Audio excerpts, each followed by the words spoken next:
Yeah, I'm being respectful. Another question really quick. There was $80,000 right in the budget for the IT and software assessment. Is that correct for next year? Yes. Okay. And then there is $1 million that we're probably trying, is that put on the side for the software update, or is that something that you're still considering asking the town council members to agree to pay for? That's just a question. I'm sorry. Do you want me to answer that? Yes, go ahead. Yeah, that'd be awesome. The request this evening was to put an additional $1 million into reserves for the acquisition of new software. Okay, sounds good. Sorry, thank you. I would like to say, Ms. Hicks, you are Councilwoman-elect. Staff is available to you to come talk to them as well. That would be good, thank you. Anyone else? Or any citizen, not just a Yes, sir. person-elect.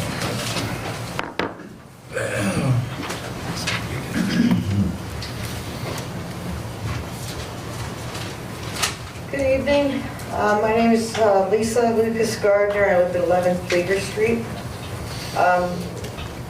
First off, I don't know what your position is, Mr. Mayor or Council, about the incident that happened in that meeting. I feel maybe as the body itself, we do owe an apology to the councilwoman-elect because there was a lot of disorderly conduct in there, yelling, screaming, and storming from the room. I don't want to go far into it because I have personal friendships involved. However, on a professional status and as a government body, I think we do, as a town, owe an apology to Councilwoman Hicks of what happened. I wasn't there, but there's widespread knowledge, I guess, that it was a little bit disorderly. Things got out of hand with yelling and screaming and things. So, anyway. Would you like me to respond, Ms. Gardner? No, not right now. We got 3 minutes. We'll move on. The non-disclosure agreement that's come to light, that also has some of our interests in the community. All of these laws on the book in Virginia say may and can. It's not must and shall. We as a town have the right to know what's going on in these meetings, and we put our trust in you all to use your discretion. However, town meetings should only be closed absolutely necessary, life or death, in my opinion, okay? But that's just how I feel. So in light of that non-disclosure agreement coming out, people don't know about that. Councilwoman was asked to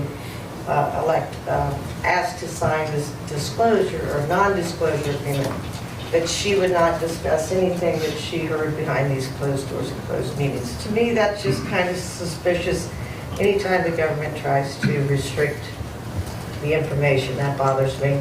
I think that the big park issue reminds me of the pool issue 10 or 15 years ago. I call it the policing of our town. Our pool was a swimming pool originally, like Blacksburg, because Blacksburg had a pool. Well, we got, whatever, $20 million, I don't know, aquatic center. We had no idea that was coming down the road.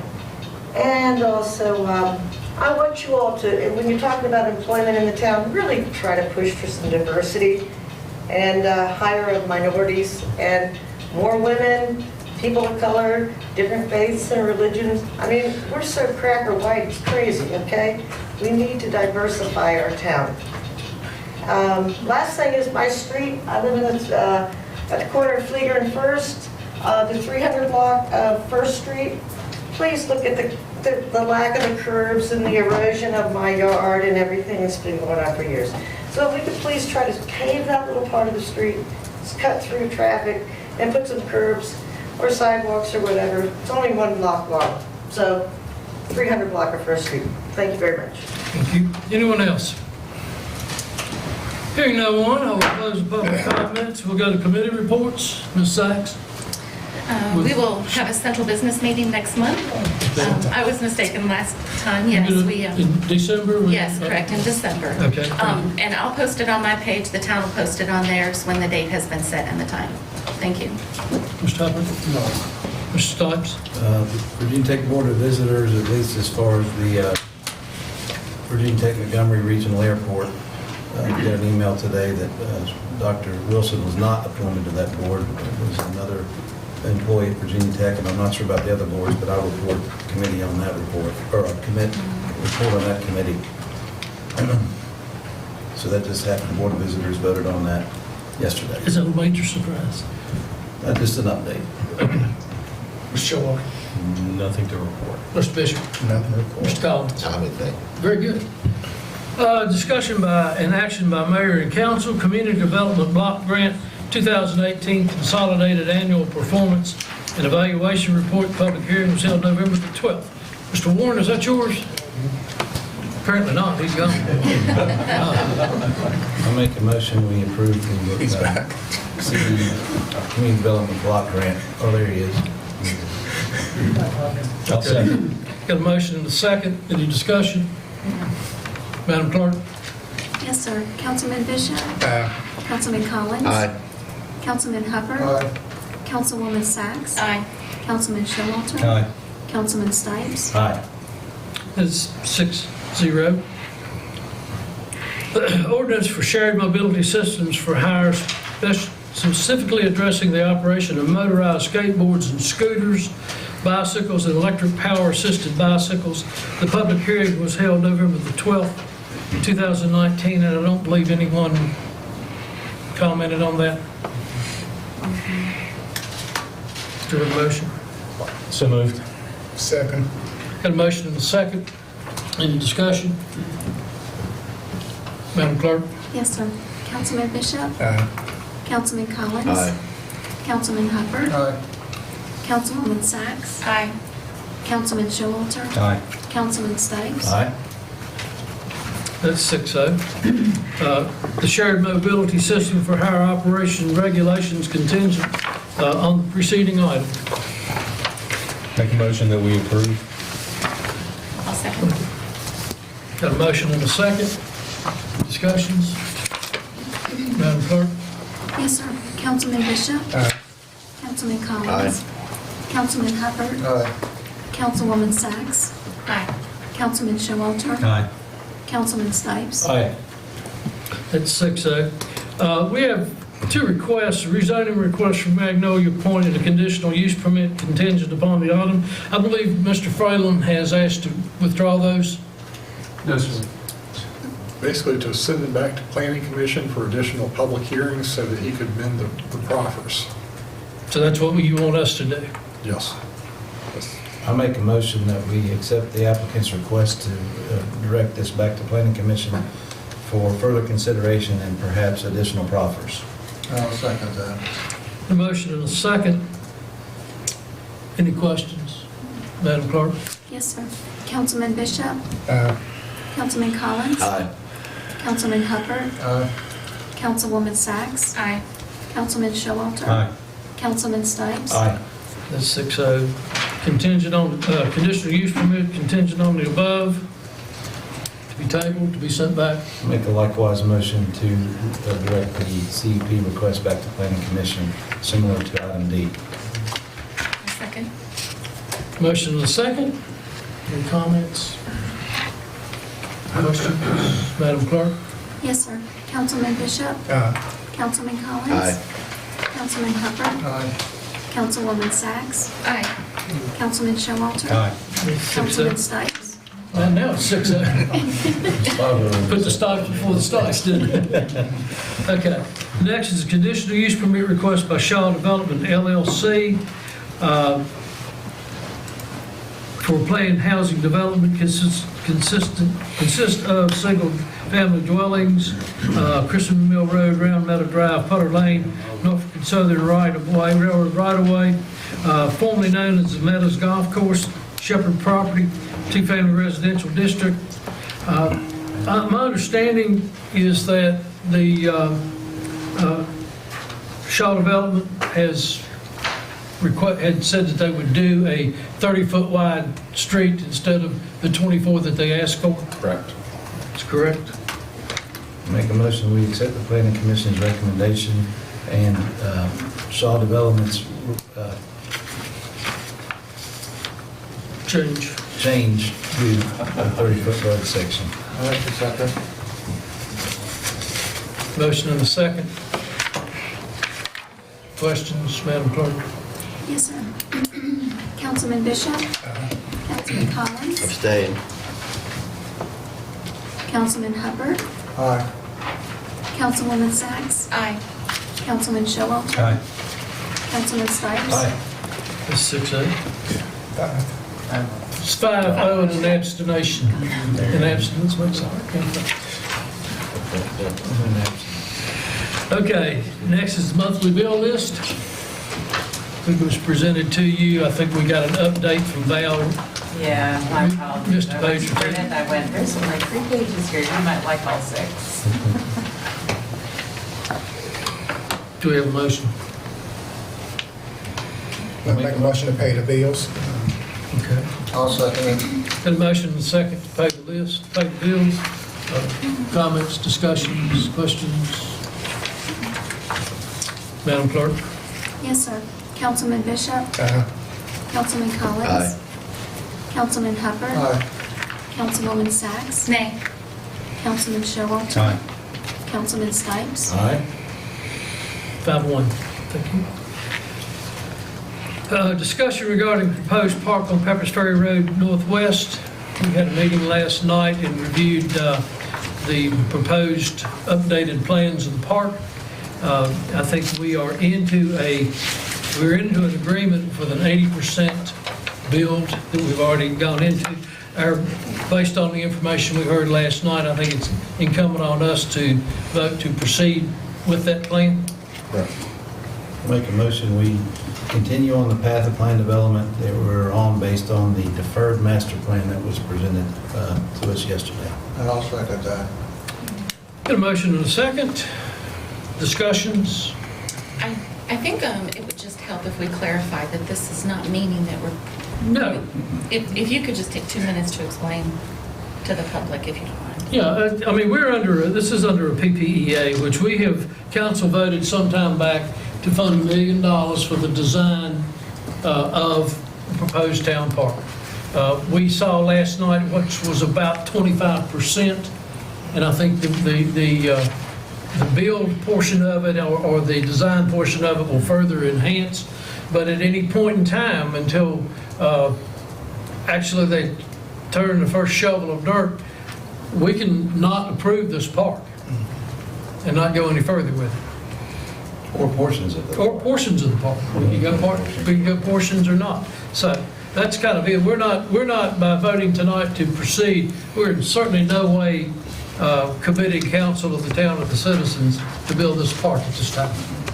We had a very good conversation last night and made some changes and corrections, and I think people are really getting to be more and more accepting of this park as time goes through.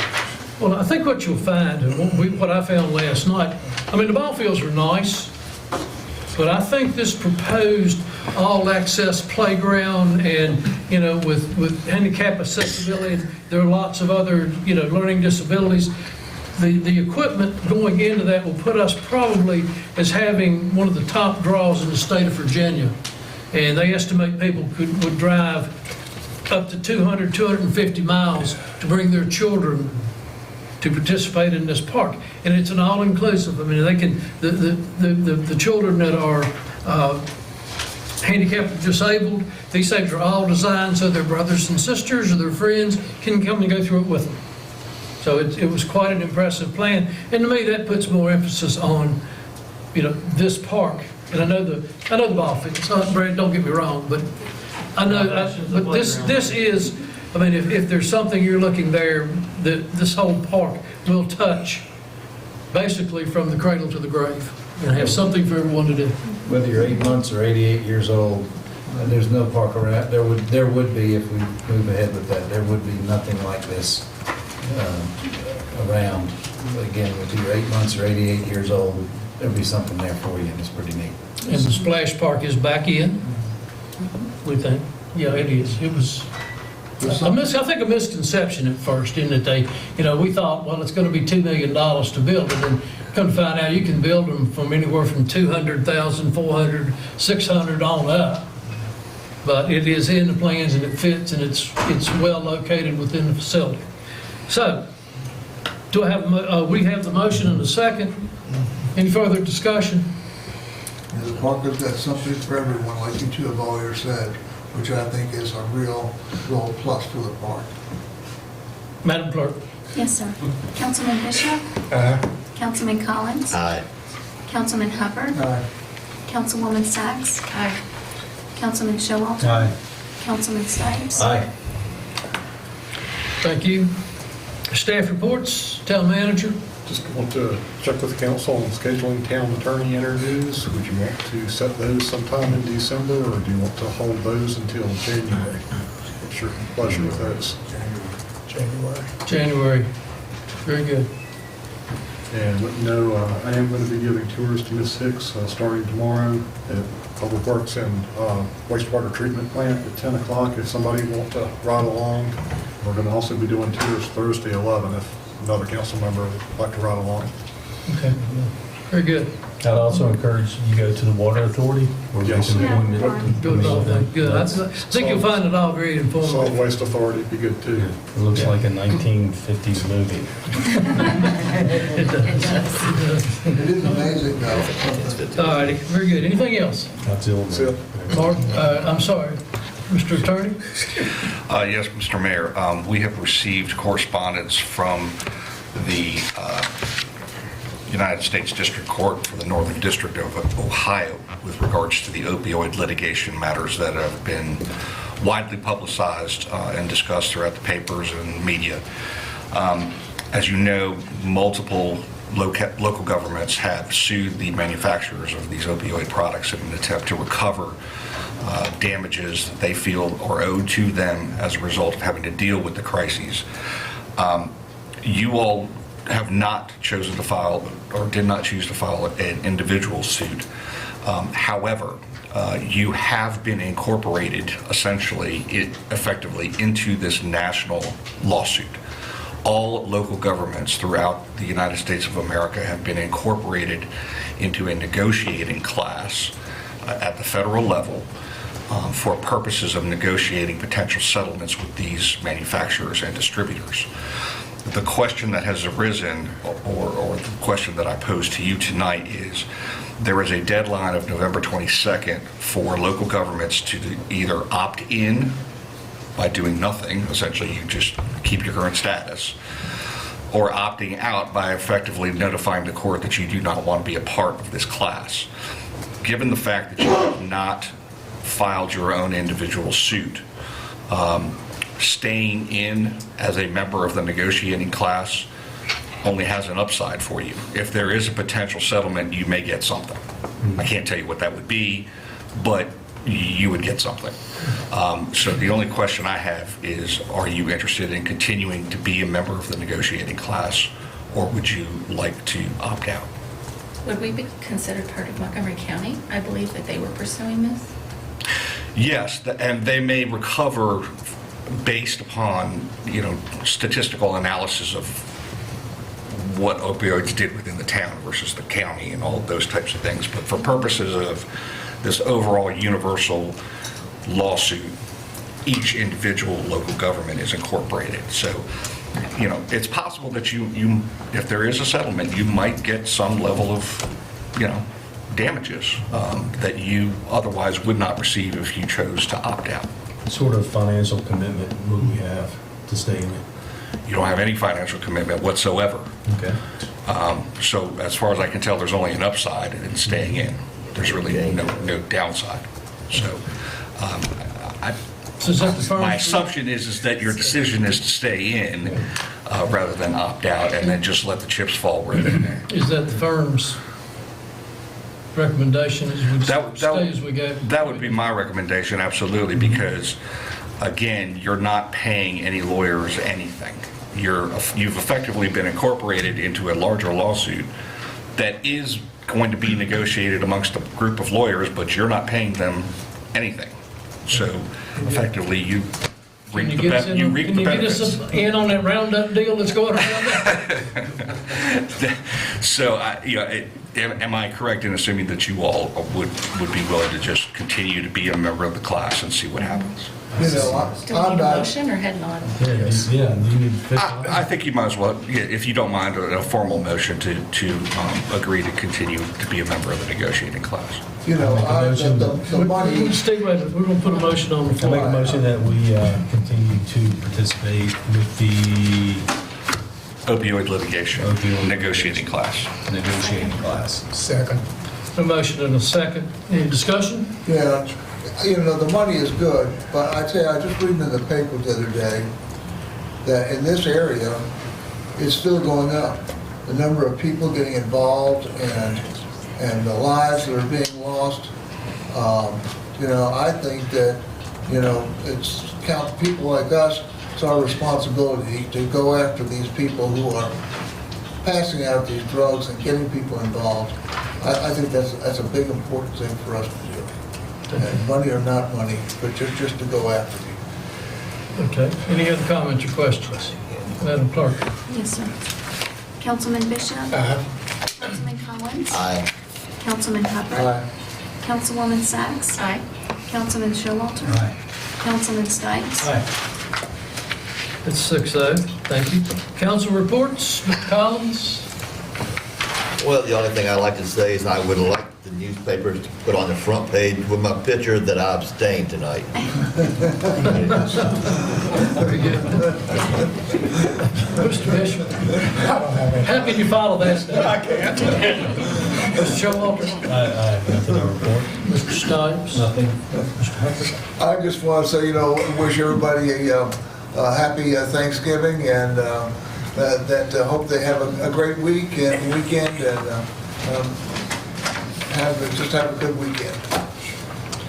No report. No report. Any other business to come before council? We are adjourned.